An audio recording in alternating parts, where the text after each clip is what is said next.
Welcome back friends. और आज start करते हैं रम। तो रम का ट्रू होम कैरेबियन को माना जाता है और रम को कहीं भी लीगली बना सकते हैं जहां कहीं भी शुगर केन हार्वेस्ट होती हो। अब देखो कि रम बनती कैसे है। तो रम का मेन इंग्रेडिएंट है शुगर केन। तो शुगर केन को हैवी रोलर्स के थ्रू क्रश करते हैं तो कुछ प्योरे और जूस कलेक्ट हो जाता है जिसे बागे कहते हैं। BAGASSE बागे। तो बागे जूस और पल्प दोनों का ही मिक्सचर है। अब बागे को फिर से क्रश करते हैं ताकि सारा जूस बाहर आ जाए। इसके बाद इस जूस को बॉयल करके एक कंसंट्रेटेड सिरप में चेंज कर देते हैं और अब इस सिरप को सेंट्रीफ्यूगल मशीन में डालते हैं जो कि शुगर को क्रिस्टलाइज करके अलग कर देती है। इसके बाद इस शुगर को डोमेस्टिक या फिर दूसरे यूज के लिए सेपरेट रख देते हैं। और अब शुगर के अलग होने के बाद जो डार्क सॉल्यूशन बचता है उसे कहते हैं मोलासेस। और वो मोलासेस ही है जिसको फर्मेंट करके डिस्टिल करते हैं और रम तैयार हो जाती है। पर फर्मेंटेशन से पहले मोलासेस को डाइल्यूट करना पड़ता है और थोड़ा क्लैरिफाई भी। और जो इस फर्मेंटेशन में यीस्ट यूज होती है वो या तो नेचुरल या प्रोड्यूसर की अपनी कल्चर्ड यीस्ट का सीक्रेट स्ट्रेन हो सकता है। तो रम में दो टाइप का फर्मेंटेशन होता है, फर्स्ट क्विक और सेकंड स्लो। और ये दोनों फर्मेंटेशन का इस्तेमाल इस बात पर डिपेंड करता है कि किस स्टाइल की रम डिस्टिलर बनाना चाहता है। तो फर्स्ट क्विक फर्मेंटेशन। तो क्विक फर्मेंटेशन सिर्फ 2 दिन या उससे कम टाइम के लिए ही की जाती है और क्विक फर्मेंटेशन से वाइट और लाइट फ्लेवर्ड रम्स बनाते हैं।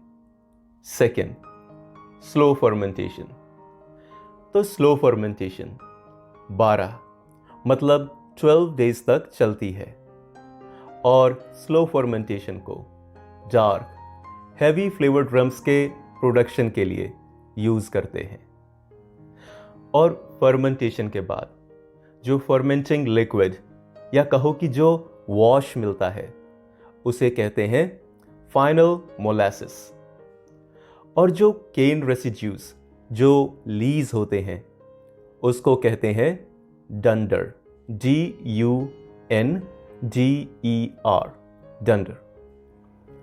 और अब वॉश मीन्स फाइनल मोलासेस मिल जाने के बाद नेक्स्ट स्टेप आता है डिस्टिलेशन का।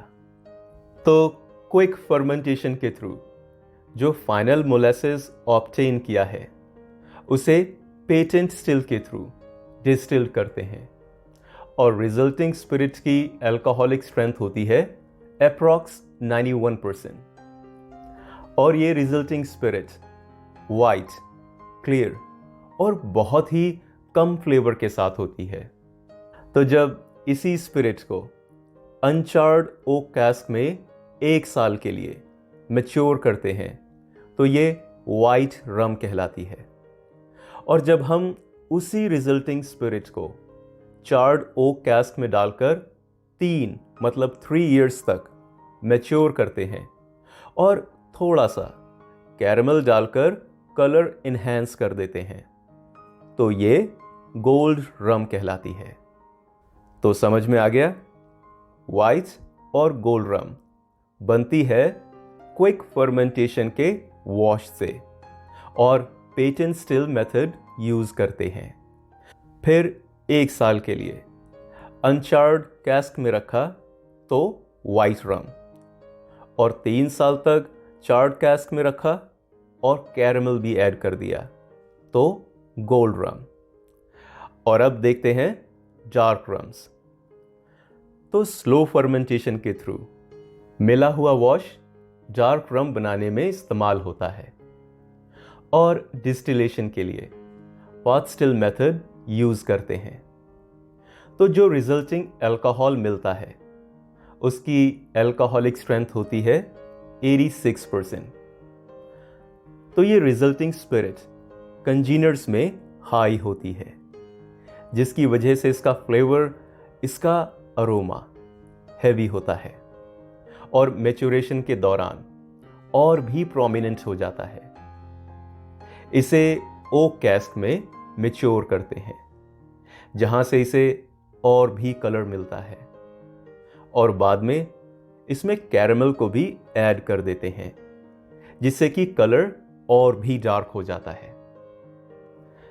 रम्स की मैच्योरेशन डिपेंड करती है क्लाइमेट पर फिर भी डार्क रम्स की मैच्योरेशन 3 to 5 इयर्स तक होती है और कूलर क्लाइमेट्स में 10 इयर्स तक भी हो सकती है। और मैच्योरेशन हो जाने के बाद रम को 40% अल्कोहल की स्ट्रेंथ पर डीमिनरलाइज्ड वाटर को ऐड करके कम कर देते हैं। और अब स्टाइल्स ऑफ रम। तो जैसा कि तुम्हें पता ही है कि रम के 2 मेन स्टाइल्स हैं, वाइट और गोल्ड रम्स, और सेकंड डार्क रम्स। तो वाइट और gold rums mainly Puerto Rico, Cuba, Barbados, Virgin आयल और ट्रिनिडाड में प्रोड्यूस होती हैं, और dark rums Jamaica, Guyana, Martinique, Haiti और बारबाडोस में फाइनेस्ट प्रोड्यूस होती हैं। और अब एक फन फैक्ट कि डार्क रम्स को नेवल टर्म्स में नेल्सन्स ब्लड कहते हैं, और डार्क रम्स के कुछ पॉपुलर ब्रांड्स हैं Myers, Captain Morgan, Lamb's Navy, Appleton और वुड्स। और वाइट रम के ब्रांड्स हैं Barilla, Bacardi, Ron Rico, Dry Cane, rum Saint James. तो रम आज यहीं ख़त्म होती है। तो रम समझ में आ गई? कमेंट सेक्शन में ज़रूर बताना, और इस वीडियो को अपने दोस्तों के साथ शेयर ज़रूर करना, और हमें सब्सक्राइब और लाइक करने के लिए धन्यवाद। Thank you.